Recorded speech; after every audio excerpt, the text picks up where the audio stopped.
तो सिर्फ हमारे जैन मंदिर आजकल धार्मिक क्षेत्र नहीं रह गए हैं, बल्कि वो समाज के कल्याण और बच्चों को आगे बढ़ाने के लिए भी काफी अच्छा काम कर रहे हैं। आज हम आपको एक और नए तीर्थ के दर्शन कराने लाएंगे। इसका नाम है सुदर्शनोदय तीर्थ आवा, जो कि टोंक रोड पर स्थित है। कोटा टोंक रोड पर है ये, और जहाजपुर से 65 किलोमीटर की दूरी पर है। ये जो आवा तीर्थ है वो सागर जी महाराज जी की प्रेरणा से ही बनाया गया है। यहाँ पर भगवान शांतिनाथ की बहुत ही मनोहारी और बहुत बड़ी उत्तंग प्रतिमा विराजमान है, पद्मासन की प्रतिमा है। और उनके एक साइड भगवान आदिनाथ और दूसरी साइड सहस्त्र फणी भगवान पार्श्वनाथ जी की प्रतिमा है।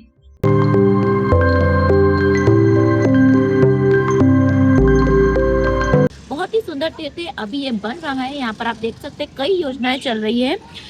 यहाँ पर मानस स्तंभ भी है मंदिर के जस्ट सामने।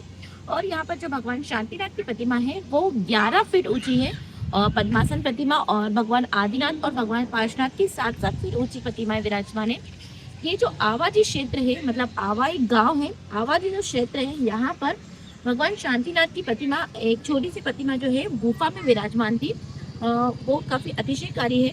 और 7 जून 2000 को सुधा सागर जी महाराज महज एक दिन के लिए आवाजी के प्रवास पर आए थे। तब ये यहाँ पर एक टेकरी थी, उस जगह पर एक शिलान्यास पड़ा था जीर्ण शीर्ण अवस्था में।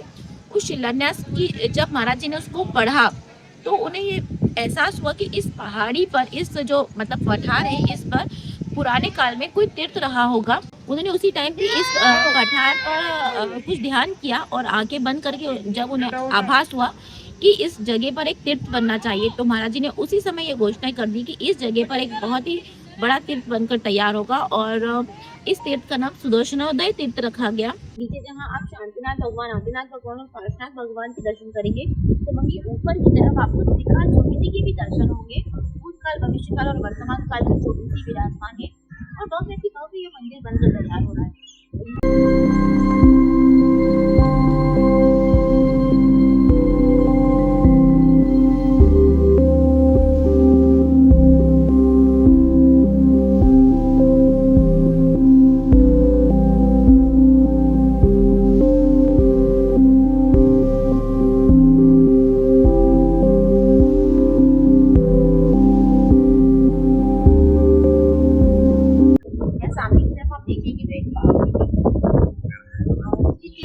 पास में जो धर्मशाला है वो थोड़ी सी पुरानी है, उसमें 300 रुपए का कूलर का रूम उपलब्ध है और 500 रुपए का एसी वाला रूम उपलब्ध है। और साथ ही अब आप यहाँ पर देख रहे हैं कुछ नई धर्मशाला भी बनकर चल रही है। सुपर डिलक्स रूम उपलब्ध है जो थोड़े से शायद बड़े हैं ऑक्यूपेंसी में। वो बन रहा है यहाँ पर सब बहुत ही भव्य। और यहाँ पर आप राजस्थान के मंदिरों को देखेंगे तो आपको यहाँ की कलाकृतियाँ बहुत ही अद्भुत नजर आएगी।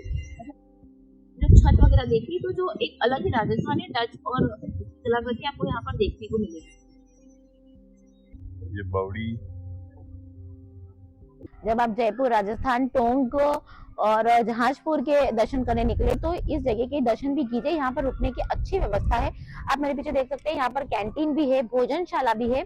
साथ ही सिर्फ यहाँ पर मंदिर ही नहीं है, समाज के कल्याण के लिए कुछ ऐसी योजनाएं भी चल रही है। जैसे कि आप जैसे ही एंटर करेंगे फ्रंट गेट पर आपको एक बड़ा सा इंग्लिश मीडियम स्कूल दिखेगा, सुधा सागर स्कूल, जहाँ पर बहुत बच्चे बहुत अच्छी शिक्षा प्राप्त कर रहे हैं। तो सिर्फ हमारे जैन मंदिर आजकल धार्मिक क्षेत्र नहीं रह गए हैं, बल्कि वो समाज के कल्याण और बच्चों को आगे बढ़ाने के लिए भी काफी अच्छा काम कर रहे हैं।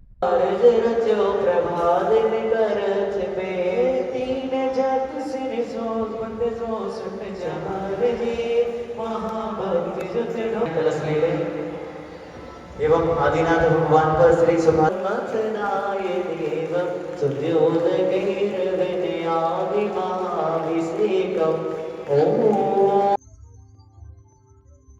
ये नंदीश्वर दीप और सहस्त्रकूट जिनालय ये चालू हो चुके हैं। आप इस ब्रिज, पीछे की तरफ ब्रिज पार करके जब जाएंगे तो इन मंदिरों के दर्शन होंगे आपको।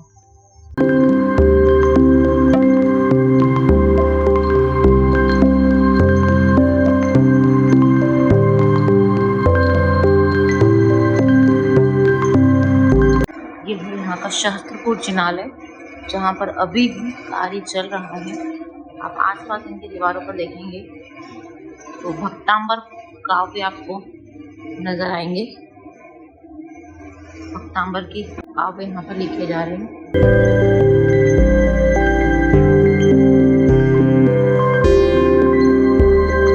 के पीछे की तरफ आप और निकलेंगे तो एक और ब्रिज आपको नजर आएगा, जो कि और आगे दर्शन करने के लिए आपको जाने का है। देखिए वहां से तीर्थयात्री आ रहे हैं।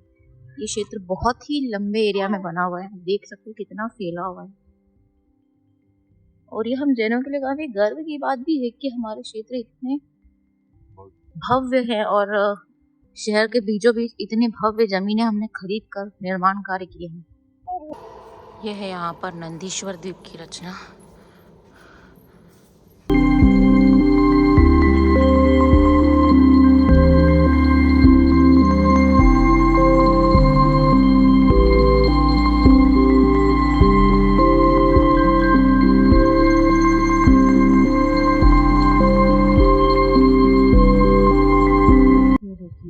आवाजी का क्षेत्र कितना बड़ा है। यहाँ पर करीब 200 से 300 बीघा जमीन जो है वो किसानों और सरकार से जैन समाज ने अधिग्रहण करके ये क्षेत्र बनाया है। और बहुत बड़ी क्षेत्र में ये पूरा डेवलप हुआ है।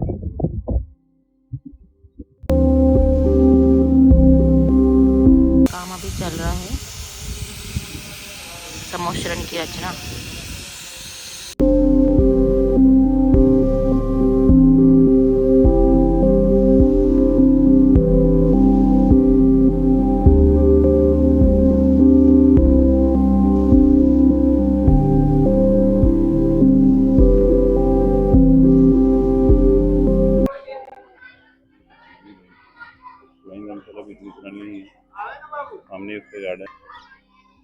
महाराजों के सानिध्य में जब इस रोशनगढ़ तीर्थ क्षेत्र का पंचकरण हुआ था तो वो इतना भव्य था कि 500 वर्षों में ऐसा पहली बार इतना भव्य पंचकरण हुआ था। इतनी भव्य यहाँ पर इतनी ज्यादा पब्लिक आई थी। और उससे पहले ये सब तब हुआ था जब जो यहाँ का जो मेन आवाजी का गुफा वाला मंदिर है जहाँ पर शांतिनाथ भगवान की प्रतिमा है, अभिषेक की प्रतिमा है, जब उस टाइम में मतलब वो तो बहुत पुराना टाइम है, उस टाइम में जब उस मूर्ति का पंचकल्याण हुआ था, बहुत पुरानी बात है ये, तब वहां पर ऐसा कहा जाता है कि इतनी ज्यादा पब्लिक आई थी कि उन जो साधारण बंधु आए थे उनका जो खाना बनाया गया था उसमें जो मिर्ची प्रयोग की गई थी, उस मिर्ची का जो डांड होता है मतलब पीछे का डंठल होता है, वो डंठल करीब 20 से 30 क्विंटल थे। मतलब आप सोच सकते हैं कि कितना खाना बना होगा जब 20 से 30 क्विंटल डंठल थे, तो उसकी मिर्ची कितनी होगी और उस मिर्ची से मतलब कितने लोगों का खाना बना होगा। तो ऐसा कहा जाता है कि वो इतना भव्य पंचकल्याण था और उसमें इतने लोग उपस्थित हुए थे। उसके बाद राजस्थान में इतना भव्य पंचकल्याण आवाजी का हुआ था।